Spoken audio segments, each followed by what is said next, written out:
account of his reconfirmation, of his understanding of the actual meaning and intent of Srila Prabhupada's conversation, which did occur on the 28th of May. So there were two discussions between Yashodanandana Prabhu and Bhavananda, the 25th of May, 31st of May. The first of the so-called appointment talks took place on the 28th of May. The Satsvarup Maharaj is one of the main protagonists in the conversation with Prabhupada. He asked the first question. However, it appears that after that discussion there was some confusion as to what Prabhupada's actual intention was. So perhaps Rupa Vilas, you could fill us in on that. Well, according to Satsvarup Maharaj's account, he's recently published an account, there was no confusion in his mind, but he had a conversation with Jayadvaita Maharaj, and since he's here he can confirm that that it was his understanding that the persons who were nominated as ritviks would later become gurus after the departure of Srila Prabhupada. And Jayadvaita Maharaj pointed out that it may seem perfectly clear to him, but that others might not think it was so clear, and they should get it in writing. Is that basically? Yeah.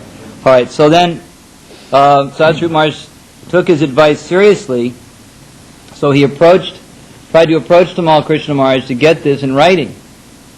And this is his own account. I'm just going to read very briefly what happened. He said, anyway, I asked Tamal Krishna Maharaj to please get this in writing. He asked, why? I said, because people will not understand that Prabhupada picked the regular gurus when he named the persons who would initiate while he was still with us.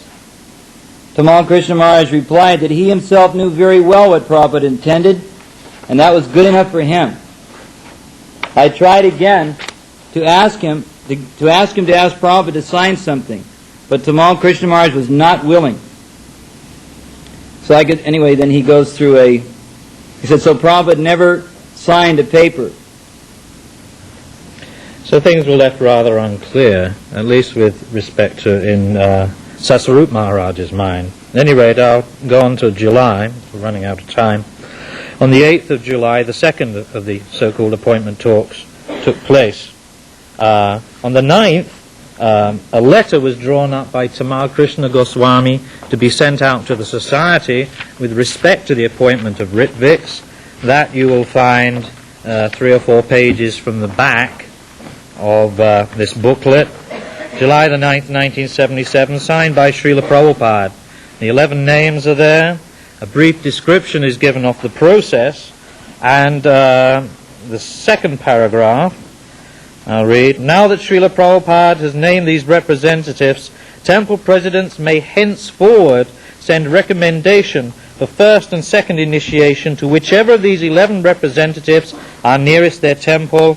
After considering the recommendation, these representatives may accept the devotee as an initiated disciple of Srila Prabhupada by giving a spiritual name.